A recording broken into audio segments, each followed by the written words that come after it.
അരിക്കൊമ്പനെ പിടികൂടണമെന്നാവശ്യപ്പെട്ട് supreme കോടതിയിൽ ഹർജി. Chief justice അടങ്ങുന്ന ബെഞ്ച് ഹർജി ഈ മാസം 24-ന് പരിഗണിക്കും. അഭിഭാഷകനായ കൃഷ്ണപ്രസാദാണ് സുപ്രീം കോടതിയെ സമീപിച്ചത്. കഴിഞ്ഞ ദിവസമാണ് അരിക്കൊമ്പൻ വിഷയത്തിൽ സർക്കാർ നൽകിയ ഹർജിയിൽ സുപ്രീം കോടതി വിധി പറഞ്ഞത്. അരിക്കൊമ്പനെ പറമ്പിക്കുളത്തേക്ക് മാറ്റണമെന്ന ഹൈക്കോടതി വിധി ശരിവെച്ചുകൊണ്ടായിരുന്നു സുപ്രീം കോടതിയുടെ പ്രതികരണം. ഹൈക്കോടതി വിധി സ്റ്റേ ചെയ്യണമെന്നാവശ്യപ്പെട്ടായിരുന്നു സർക്കാർ സുപ്രീം കോടതിയെ സമീപിച്ചിരുന്നത്. എന്നാൽ ഹൈക്കോടതി ഉത്തരവ് യുക്തിപരമാണെന്നായിരുന്നു സുപ്രീം കോടതിയുടെ നിരീക്ഷണം. തുടർന്നാണ് അഭിഭാഷകൻ കൃഷ്ണപ്രസാദ് അരിക്കൊമ്പനെ പിടികൂടണമെന്നാവശ്യപ്പെട്ട് സുപ്രീം കോടതിയെ സമീപിച്ചത്.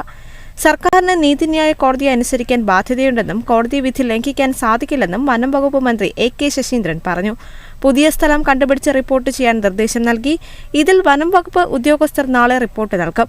വിദഗ്ധ സമിതി കണ്ടെത്തിയ സ്ഥലമാണ് പറമ്പിക്കുളം. സർക്കാർ കണ്ടെത്തിയതല്ല. അനുയോജ്യമായ സ്ഥലം കണ്ടെത്തിയ അരിക്കൊമ്പനെ ഉടൻ മാറ്റാനുള്ള നടപടികളുണ്ടാകുമെന്നും മന്ത്രി പറഞ്ഞു.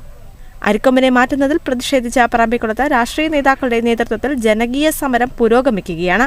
സംഭവത്തിൽ ഇന്നലെ നെല്ലിയാമ്പതിയിൽ സമ്പൂർണ്ണ ഹർത്താൽ ആചരിച്ചു. News desk, Kerala vision news.